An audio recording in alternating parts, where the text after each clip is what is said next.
இதுக்கப்புறம் தான் தீபிகா இருந்துட்டு மல்லிய தூக்கி ஜெயில்ல போடுறதுக்காக அடுத்தடுத்த ஏற்பாடுகள் எல்லாமே பண்றது மட்டும் இல்லாம, பக்காவாவும் வந்து பிளான் பண்ண போறாங்க அப்டின்னே சொல்லலாம். அதாவது இந்த கொலையில அதாவது இங்க வந்து இந்த சுடர கொலை பண்ணது இந்த மல்லி தான் அப்டிங்கிற ஒரு விஷயத்த தீபிகா மேடம் வந்து முழுசா நம்புறாங்க. அதுவும் இல்லாம தன்னோட தம்பி விஷயத்துல இருந்து தான் வந்து அவங்க அவ்ளோ கோவமா இருந்து, அதுவும் இல்லாம இது பெர்சனல் ரிவெஞ்ச் அப்டிங்கிற மாரி வந்து சொல்லியும் எடுத்துக்கலாம். அந்த அளவுக்கு வந்து அடுத்தடுத்த விஷயங்கள் எல்லாமே நடந்துகிட்டு இருக்கு. அதையும் தாண்டி இப்ப என்ன ஆச்சு அப்படின்னு பாத்தீங்கன்னா, ஒரு பக்கம் வந்து நம்ம மல்லிக்கு மிகப்பெரிய அதிர்ச்சி தரக்கூடிய அளவுக்கு வந்து ஒரு சில விஷயங்கள்லாம் நடக்க போகுது. அதாவது வெண்பாவே வந்து இப்படி எதிரியா நிப்பாங்க அப்படின்னு கண்டிப்பா கொஞ்சம் கூட நம்ம மல்லி எதிர்பார்த்திருக்கவே மாட்டாங்க. ஏன்னா தீபிகா செஞ்ச வேலை அது மாதிரி. அதாவது வெண்பாவுக்கு உண்மையிலேயே வந்து அங்க என்ன நடந்துச்சு, ஏது நடந்துச்சு அப்படிங்கிறதெல்லாம் தெரியாது. அதாவது சுடர காப்பாத்துறதுக்காக மல்லி வந்தது. அதாவது சுடர கிட்ட இருந்து வெண்பாவ காப்பாத்துறதுக்காக மல்லி வந்தது. இந்த விஷயம் எல்லாமே வந்து அதுக்கப்புறம் தான் நம்ம வெண்பாவுக்கே தெரியும். அப்படி இருக்கும்போது, இப்போ வெண்பாவே வந்து ஒரு மிகப்பெரிய வாக்குமூலம் குடுக்க போறாங்க. அதாவது இந்த கொலைய பண்ணது, அந்த சுடர கொலை பண்ணது, இந்த மல்லி அம்மா தான் அப்படிங்கிற மாரி வந்து சொல்லி, கண்டிப்பா இந்த ஒரு விஷயத்த மல்லியால ஏத்துக்கவே முடியாது.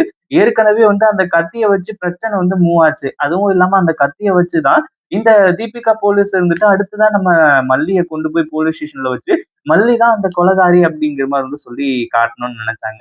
ஆனா இப்போ சாட்சியே இருக்கு. இதுக்கப்புறம் உன்னால என்ன பண்ண முடியும் அப்படிங்கிற மாரி வந்து சொல்லி, இப்போ இந்த தீபிகா போலீஸ் உண்மையிலேயே நம்ம மல்லிக்கு மிகப்பெரிய ஒரு சவால் விட்ட மாரி தான் ஆயிடுச்சு.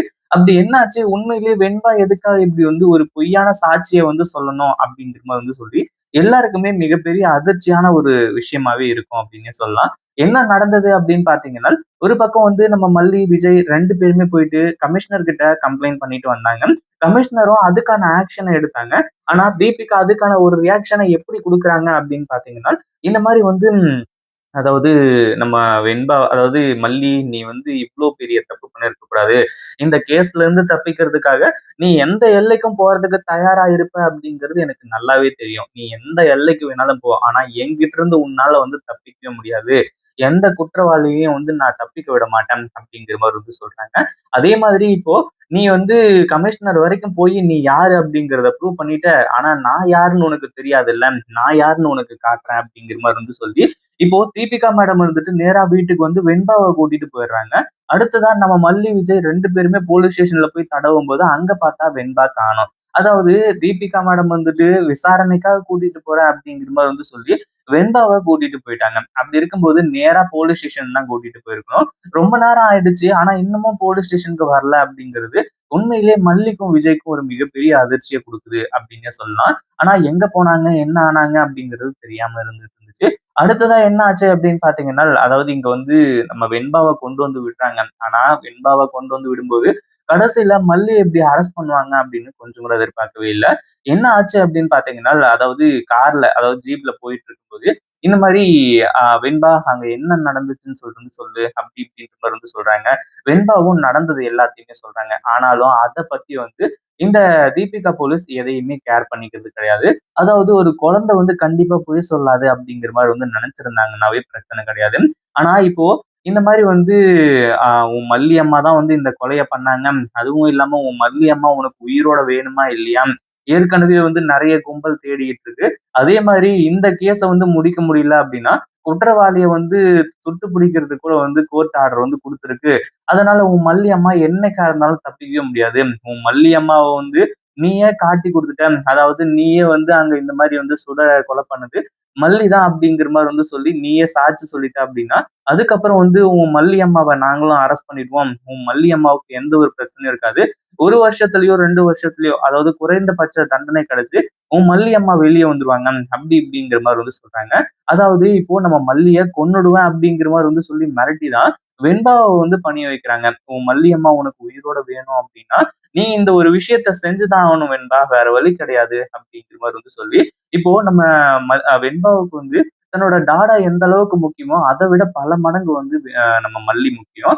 அதனால வேற என்ன பண்றது? ஏது பண்றதுன்னு ஒண்ணுமே புரியல. அதாவது பெரிய ஆளுங்களயும் வந்து இந்த மாரிலாம் பேசினா கண்டிப்பா கன்ஃப்யூஷன் ஆயிடுவாங்க. இதுல சின்ன குழந்தை வெண்பா. அப்படி இருக்கும்போது வெண்பா கிட்ட வந்து இத பத்தி பேசும்போது, உண்மையிலேயே வெண்பா ரொம்ப வந்து பயப்பட ஆரம்பிச்சுறாங்க அப்படின்னு தான் சொல்லணும். எனக்கு என் மல்லி அம்மா வேணும். என் மல்லி அம்மாவுக்கு எந்த ஒரு ஆபத்தும் வந்துறக்கூடாது அப்படின்னு சொல்லி வெண்பாவும் வந்து கதறாங்க. அதுக்கு நீ பண்ண வேண்டியதெல்லாம் ஒண்ணே ஒண்ணு தான் வெண்பா. இந்த கேஸ்ல மேலும் மேலும் எந்த ஒரு ரிஸ்க்கும் எடுக்கக்கூடாது. அதுவும் இல்லாம உன் மல்லி அம்மாவுக்கு குறைந்தபட்ச தண்டனை கிடைக்கணும் அப்படின்னா, நீ வந்து இந்த கொலை கேஸ்ல சம்மந்தப்பட்டது உன் மல்லி அம்மா தான். உன் மல்லி அம்மா தான் வந்து சுடர கொலை பண்ணுது அப்படிங்கிற மாரி வந்து சொல்லி, நீ ஒரு ஸ்டேட்மெண்ட் குடுத்தா போதும். அதுக்கப்புறம் வந்து எல்லா பிரச்சனையும் முடிஞ்சிரும் அப்படிங்கிற மாரி வந்து சொல்றாங்க. இப்போ வெண்பாவுக்கு வேற ஆப்ஷன் கிடையாது. தன்னோட மல்லி அம்மாவ காப்பாத்தி ஆகணும் அப்படிங்கிறது தான். அதாவது நம்ம விஜயும், மல்லியும் இருந்துட்டு அங்க தேடுறாங்க, இங்க தேடுறாங்க, தீபனுக்கு ஃபோன் பண்றாங்க. ஆனா வந்து இப்போ நம்ம வெண்பாவ எங்க கூட்டிட்டு போனாங்க அப்படிங்கிற விஷயம் தெரியாம இருந்துச்சு. ஆனா கடைசியில இந்த தீபிகா இருந்துட்டு என்ட்ரி குடுக்கும்போது, அவங்களோட முகத்துல வந்து ஏதோ ஒரு விஷயத்த வந்து சாதிச்சோம் அப்படிங்கிற மாரி வந்து சொல்லி, ஒரு தேஜஸ் வந்து தெரியுது. அத வந்து நம்ம மல்லி வந்து நோட் பண்ண ஆரம்பிக்கிறாங்க. அடுத்ததா வெண்பாவ நீங்க எங்க கூட்டிட்டு போனீங்க அப்படி இப்படிங்கிற மாரி வந்து சொல்லும்போது, அதாவது வெண்பா எல்லா உண்மையுமே சொல்லிட்டா. நீ தான் இந்த கொலைய பண்ண அப்படிங்கிற மாரி வந்து சொல்லி, அவ வந்து கண்ணால பார்த்த சாட்சி அப்படி இப்படின்ற மாரி வந்து சொல்லி தீபிகா மேடம் மிகப்பெரிய அதிர்ச்சிய கொடுக்கும்போது, மல்லி கிட்ட வந்து வெண்பா வந்து கேட்கறாங்க. அதாவது வெண்பா கிட்ட வந்து கேட்கறாங்க. "என்ன வெண்பா இது?" அப்படிங்கிற மாரி வந்து சொல்லி, "மல்லி அம்மா நீங்க எனக்கு வேணும். உங்கள காப்பாத்துறதுக்காக நான் என்ன வேணாலும் பண்றதுக்கு தயாரா இருக்கேன்." அப்படிங்கிற மாரி வந்து சொல்லி, இப்போ வெண்பா இருந்துட்டு மல்லிக்கு எதிரா சாட்சி சொல்றதுக்கு ரெடியா இருந்துட்டு இருக்காங்க. உண்மையிலேயே இந்த ஒரு விஷயத்த நம்ம மல்லியும், விஜயும் கொஞ்சம் கூட எதிர்பார்க்கவே இல்ல அப்படின்னு தான் சொல்லணும். இத பத்தி நீங்க என்ன நினைக்கிறீங்க? இந்த வீடியோ புடிச்சிருந்தா லைக் பண்ணுங்க, ஷேர் பண்ணுங்க. இப்பதான் நம்ம சேனலுக்கு ஃபர்ஸ்ட் டைம் வரீங்க அப்படின்னா, கீழ இருக்க சப்ஸ்கிரைப் பட்டன பிரஸ் பண்ணிக்கோங்க.